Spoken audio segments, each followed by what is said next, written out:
ఐశ్వర్య మాత్రమేనా? ఇండస్ట్రీలోని పెద్దల పిల్లలందరూ ఇంతే. Singer Suchitra alias controversy Suchitra. Aishwarya మరియు ధనుష్ విడాకుల వ్యవహారంపై ఆమెకు తెలిసిన లేదా నోటికొచ్చిన వాగుడు వాగేసింది. అందులో నిజం ఎంత, అబద్ధం ఎంత అనే ప్రస్తావన జోలికి వెళ్ళడం లేదు. కానీ ఇప్పుడు ఒక విషయం గురించి ఖచ్చితంగా మాట్లాడుకోవాలి. రజనీకాంత్ లాంటి ఒక హైఫై ఫ్యామిలీకి అల్లుడుగా ఉన్న ధనుష్ ఆ కుటుంబానికి ఎంత కష్టం వచ్చినా విడిపోయే ప్రసక్తే ఉండదు.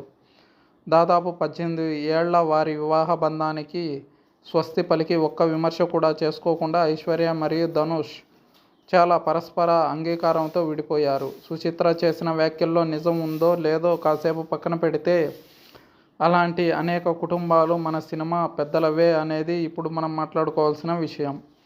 ఎందుకంటే పెద్దల ఇళ్లలో ఏం జరుగుతుందో బయట వారికి తెలిసే ప్రసక్తే లేదు. అప్పట్లో చిరంజీవి పెద్ద కుమార్తె ఎంగేజ్మెంట్ బ్రేకప్ విషయం కూడా ఇప్పుడు ప్రస్తావనకు తేవాల్సిన అవసరం ఉంది. ఉదయ్ కిరణ్ స్వయంగా చిరంజీవి ఇంటికి అల్లుడు కావాల్సిన అవకాశాన్ని వదులుకున్నాడు అనేది అతడి అక్క చెప్తున్న విషయం. ఎందుకంటే ఆ కుటుంబంలో తను ఇమడలేడు అని. చిరంజీవి కూతురు స్టాండర్డ్ తన స్టాండర్డ్ ఒకటి కాదు అని తమ పరిచయంలోని కొద్ది రోజుల్లోనే ఉదయ్ అర్థం చేసుకున్నాడని, అందుకే విడిపోయే పరిస్థితులు వచ్చే అవకాశం ఉంటుంది కాబట్టి ముందే ఎంగేజ్మెంట్తోనే ఆపేద్దామని ఉదయ్ చెప్పాడట. అందుకు చిరంజీవి ఒప్పుకున్నాడట.